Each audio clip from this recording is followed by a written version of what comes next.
mo, dadilin mo ako sa legendary na tailor mo. Mananahi pala ng patay ito eh. Eh, parehas lang din naman yun, Mikoy. Pinagkaiba lang nun, humihinga ka. Patay, Danes na. Wow, di mo yung pareho ah. Saan na ba tong tailor na to? Hindi ako makatagal dito.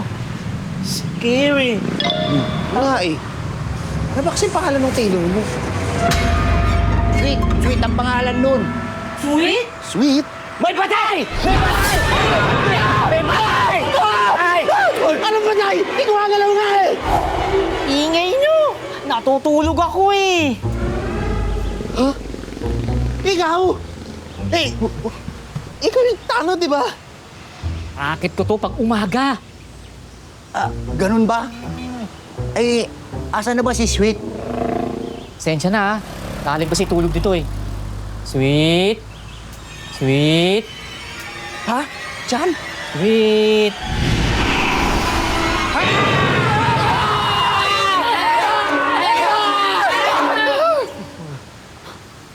Ikaw si Sweet? Yes! Ha? Dati escort ka, ngayon muse ka na. Yes, I am! Taylor Sweet! Oh, di ba? Fresh na fresh. Talaga naman. Hoy, siya yung sinasabi ko sa'yo. Ba? Galing manahiyan.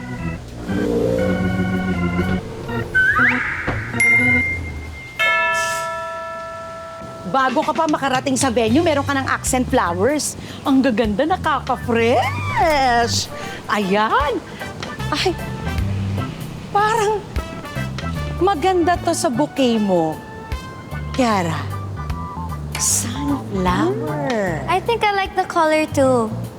Nakakabuhay siya ng paligid. Dito sa labas, dito natin ilalagay ang cocktails. Of course, habang pinapanood ng bisita mo ang sunset na bumababa sa pagitan ng mga bundok na yan. Bit-bit ang makukulay na flowers to brighten up your day. So perfect!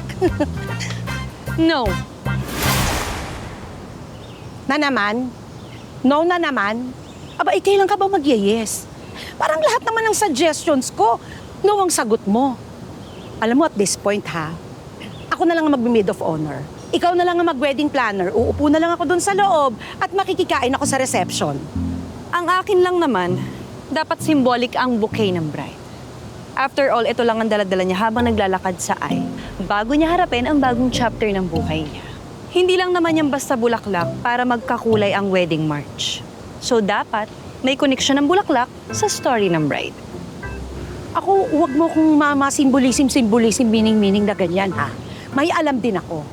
Ayon sa Greek mythology, sa sobrang devotion at love ni Cliti kay Apollo, nag-transform siya into a flower na pwedeng sumunod sa sun god. Nakakaiyak, di ba? Grabing love! Hulaan nyo anong klaseng bulaklak ang pwedeng sumunod sa araw. Sunflower? Tama, tumpak! Perfect! Beat that! Thank you sa sagot mo na mukhang sinearch mo lang sa internet pero kulang sa information. Unrequited ang love ni Cliti kay Apollo dahil may ibang mahal ang anak ng araw na yan. So kung titignan natin, it's more of an obsession kesa devotion. Biruin mo, gagawin mo yung sarili mo maging bulaklak para palagi kang nakasunod at nakatingala sa araw. Ang masokista lang, di ba? Kiara, kasal ba talaga yung pupuntahan mo o sakalan? Right. Hindi rin naman ako masochista. And I can devote myself kay Bikoy dahil mahal na mahal ko siya. Pero kung hindi na niya ako mahal at may mahal siyang iba, masasaktan ako definitely but makaka-move on din naman ako. That's the right mindset, girl. Preach. Okay, kung hindi sunflower, anong bulaklak? Lily of the Valley. Wow! Kate Middleton lang ang peg. Sinearch mo lang din yun sa internet eh. Eh, kesa naman sa mga sinusearch mo sa internet, may deeper meaning ang Lily of the Valley. It means return of happiness. Hindi mo na mababago yung nakaraan pero pwede mo pa ring hayaang maging masaya yung sarili mo lalo na kapag nahanap mo na to. Return of happiness. Parang kami lang ni Mikoy.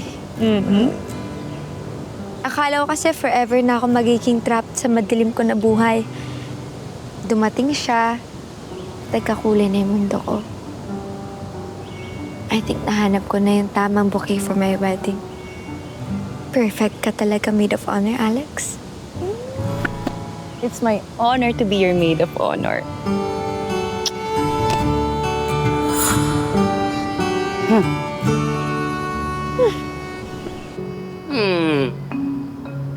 Ito ay 23. Ang next ay 24. Kuya, tama ba itong pinuntahan natin? Itry kaya natin sa iba. O kaya, online shopping ka na lang, free shipping pa. Oo nga. Ba? Pwede. Mga pogi, kayo lang, ha? Papunta pa lang tayo sa less exciting part. Ang pinaka-importante kasi is ang pagsusukat. Ito ang pinaka-importante kasi ito ang foundation ng magandang lapat ng damit. Kayo-kayo talaga, ha? Kulang na kulang kayo sa patience. Ha? Ano yun, tama naman talaga si Taylor Swift eh. Patience is a virtue, kaya relax muna tayo, okay? Ay, try muna natin. Patient. Basta, to see is to believe na lang. To see is to believe ba ka mo, ha? Talaga naman. Eto. Tingnan mo, ha? Uy! Diba? Mikoy! Mikoy yan ah. Walang halong chemical, natural. Tingin. Mikoy yan ah. Yan pa lang yan, ha? Isa pa, Uy! Tayo! Gabing-gabi na, amoy araw pa rin, ha? Thank you! Pogi! Pogi! Kami, pe. Di ba? Sabi ko sa inyo, isa akong magician, di ba? Kakasimula ko pa lang yan. Merong ang half Spanish, half Pinoy na nagtiwala sa akin para tahiin yung mga damit na susuotin niya at ng mga abay niya para sa kasal niya. Ay, katulad mo, Maring Taylor. Oo. Half Pilipino, half Pilipina. Hindi, pero ganito yung OOTD nung araw. Yung mga damit natin, inaarmiro ng mga lola. Tapos, sinusuot yan, pinupoporma yan, gano'n. Ganto. Ganun ba eh? Paano? Parang nga kayo na-transform dito. Di ba? Hindi biro ang pagtatahi, Mula sa detalye ng damit, mabusisi ang groom. Mula sa tela hanggang sa butones, di ba? Challenging man, pero talaga namang mapagtatagumpayan. Okay, fine. Sige. Nakita ko na yung vision Di mo. ba? O, paano ba yan? Dahil dyan, lahat tayo, dito na magpapatay. Yun! Okay ba? Sige. Okay. Okay, game. Sige. Para sa'yo, kuya. Para sa'yo. Di ba? Yung sukat namin, kunin mo na yung sukat namin, dali. Sukatan mo na kami. 8.20. 7 pulgada. Piso kabilog, 8 kahaba. Di mga ganun. Kulong mo. Tumulong sahod. Pompiang dos. Dapat ba natin gawin yung favor na hinihingi ni Victor? Mukhang imposible. Tama ka. Pati ako nahihirapan na din gawin yun. But we need his help. Delikado pa din. Tatak Moraviano siya, utak mafia. Ngayon, humihingi siya ng favor sa atin. Bukas, pinaiikot niya na tayo. Dapat mag-ingat pa rin tayo. Alam ko. Pero nagawa na natin eh. Nakipag-usap na tayo. At kailangan na lang natin pagdesisyonan kung gagawin ba natin yung pabor o hindi. At kung gagawin man natin, hindi dapat ito malaman ng iba. Ano yan? Ano yung pinag-uusapan nyo? Ano yung dapat hindi malaman ng iba?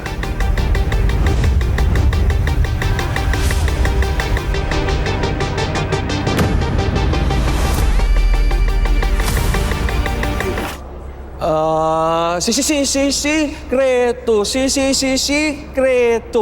Hindi dapat sabihin sa iyo. Sikreto. Sikreto. Ikaw dapat ay bibitinin ko. Kokoy, Carlota, pwede ba? Huwag niyo nang paligoy-liguyin pa. Huwag niyo na kung sandalin pa itong usapan na to. Ano yung dapat na impormasyon na hindi malaman ng iba? Sabihin niyo na kung ano yung tinatanong ko, okay? Gusto ko lang i-remind kayo na kung ano man yung mga balak niyong gawin, pwedeng-pwede ko pa rin kayo ibalik sa kulungan. At kung sakasakali na hindi nyo pa sa akin sabihin to, pwede akong mag-file ng report ng insubordination. Sean, Sean? hindi ito tungkol sa classified information. Yet, hindi naman din ito concern ng state. Actually, mas concern natin to. What?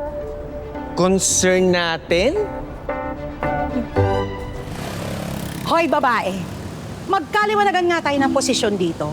Bakit pa bida-bida ka? Ano bang gusto mong mangyari, ha? Hindi ako bida-bida.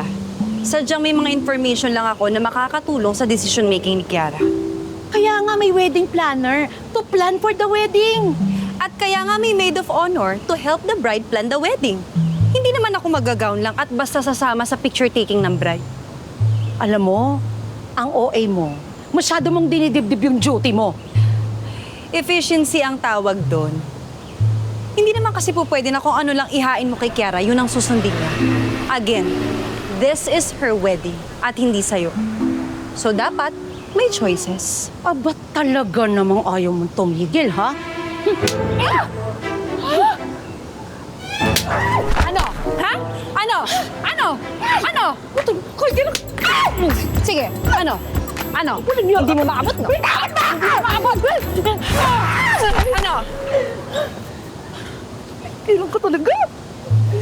What is happening here?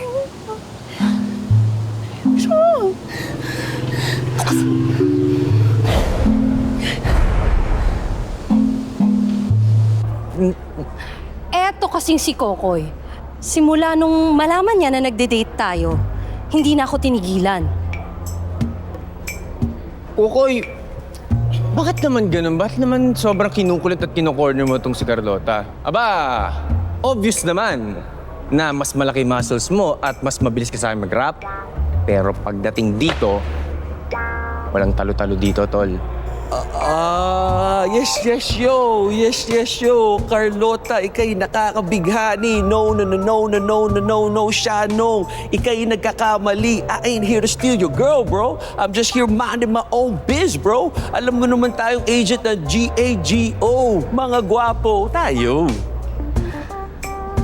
Ang ibig kong sabihin, hindi na ako tinigilan ni Kokoy na i-prove na kaya niyang i-master by heart ang 7 habits of highly effective people.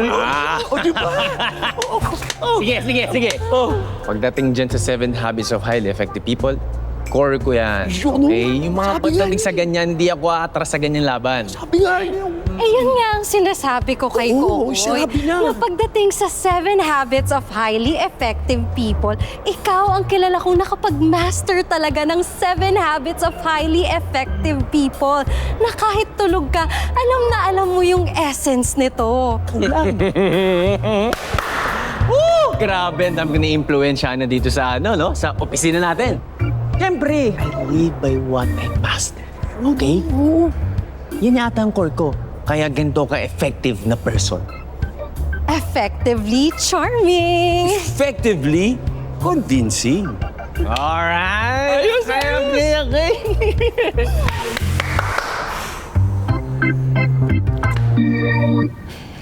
Kinuha ko kayong dalawa para mabawasan yung stress ko.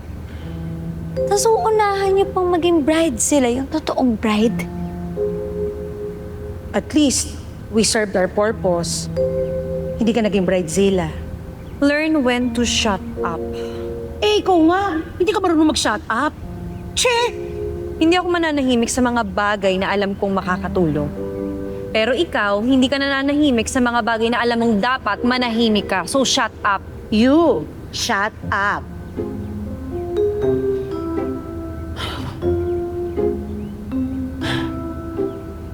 Alam niyo kung hindi kayo magbabate, siguro mas mabuti na lang kung pares ko na lang kayo i-fire.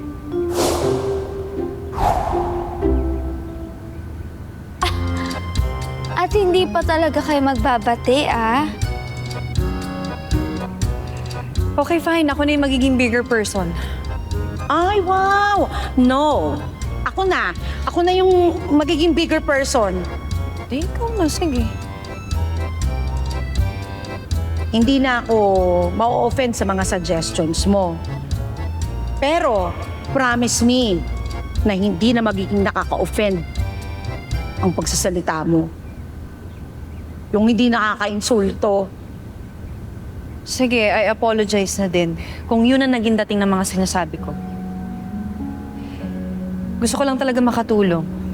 And Kiara is a friend. Kaya gusto ko lang siyang tulungan. Okay, gets ko na. Parehas naman pala tayo ng gusto. So, okay na tayo.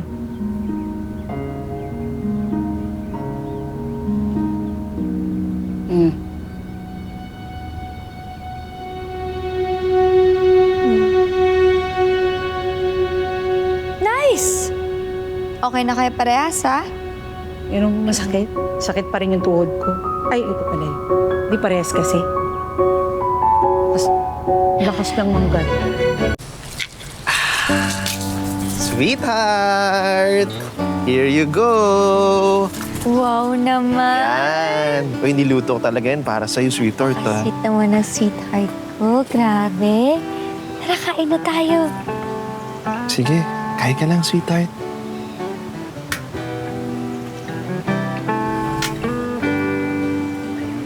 Okay ka lang ba? Parang malungkot ka. Lord, maraming salamat po sa biyayang ibinigay niyo sa amin ngayon. Thank you, Lord. Amen. Amen. Kain na tayo! Kain na! Oh, beb! Gagawin mo?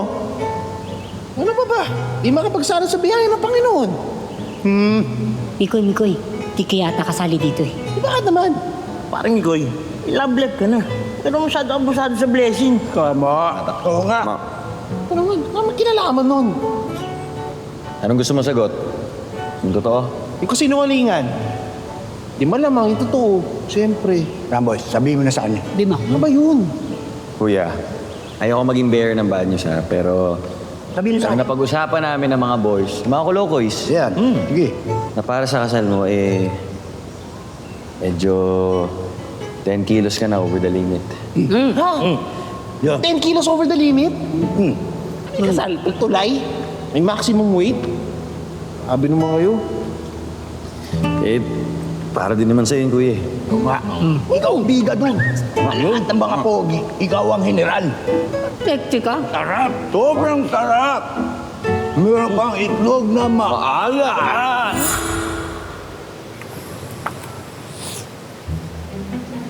Alam mo, sirang-sira na ang confidence ko sa araw na to. Tapos, nakikitawa ka pa.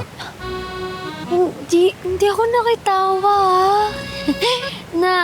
Natuwa lang ako sa mga kaibigan mo, sweetheart. Tsaka ito naman, wala ka naman kailangan baguhin para sa wedding natin. Just be yourself. Hindi mo kailangan pahirapan ang sarili mo para lang sa kasal natin. Hindi naman sa pinapahirapan o pinaparusaan kong sarili. Ang sa akin lang naman, may punto din naman ang sinabi nila Ramboy. This is your special day, sweetheart. At one day, kapag pinaglalamayan na ako, Ano bang pinagsasabi mo? I mean, one day, ayoko mag-look back na may regret.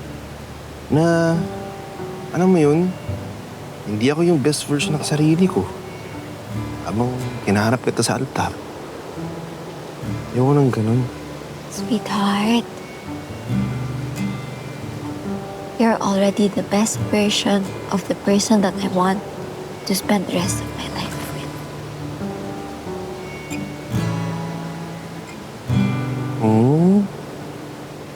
Ang sweet ka rin, sweetheart.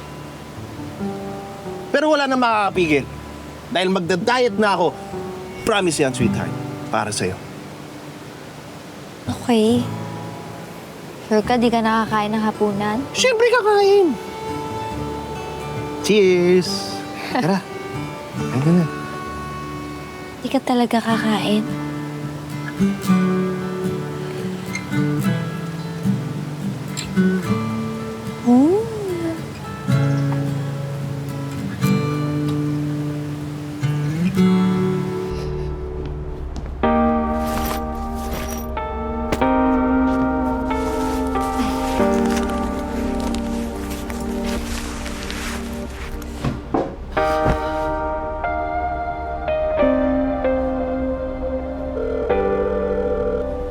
Kamusta ka dyan, Bok? Kailangan mo ba ng backup? Sabihin mo sa akin. Okay lang ako dito, Bok. You can relax. Everything here is normal. Actually, pretty boring. Ano ba yung na-expect mo na pagpunta mo dyan, ha? Yung mga makapigil hiningang action-pack adventure na naman? Hindi naman sa gano'n.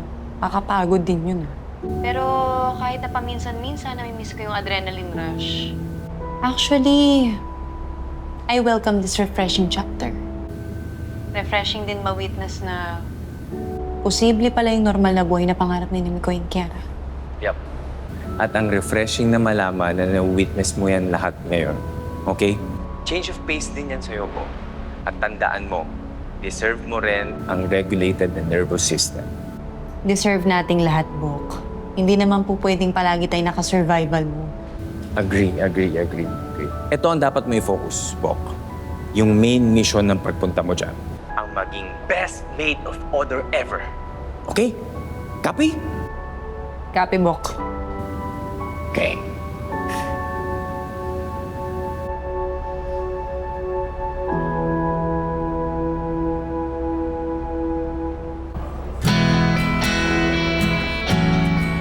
Sophie, nasa school ka pa.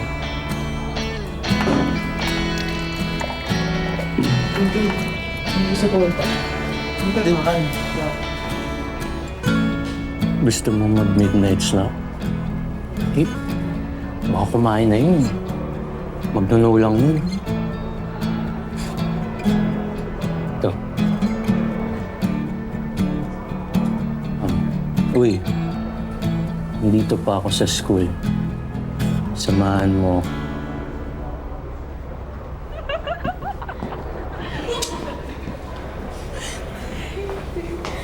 Samahan mo.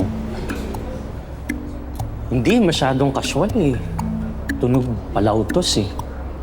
Baka ma-turn off yun.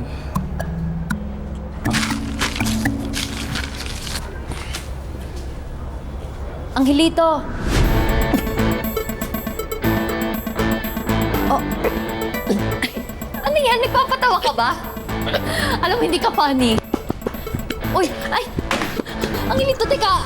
Alam ko to eh. Teka lang. 1, 2, 3. Isa pa. 1, 2. 1, 2, 3.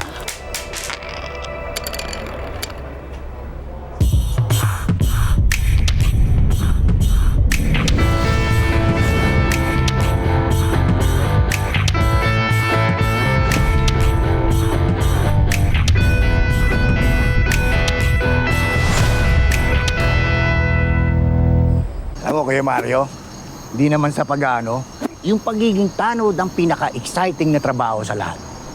Bakit mo nasabi yan? Parang lasing masyado alam si Kuya Mario, eh. Masyado sheltered sa buhay. Eh, pag nakikita ko nga si Kuya Mario, parang walang alam sa aksyon. Bakit kayo tamang parang ba para humawak ng batuta? Hey, Tekyo, Jan, pakita nyo nga kay Kuya Mario kung paano humawak ng tamang hawak. Ito, Kuya Mario. Ilang. Wak. Ten, ten, ten, ten, ten, yan. Ten, ten, ten, ten, ten, ten, ten, ten, ten. Mario! Halika kagulo ron! Boys, let's go!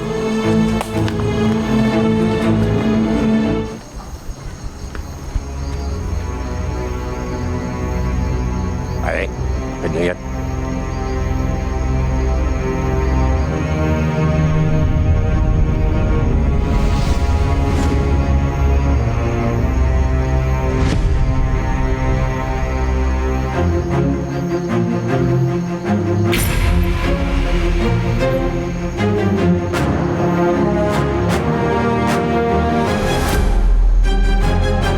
Hello mga kapatid! Ako si Enrique Hill ng A Secret and Proud. Mas lumalalim ang sekreto sa bawat episode. Kaya pa ba? Kung kaya pa, mag-click na sa next video at mag-subscribe na sa TV5 YouTube channel. Let's go! Now na!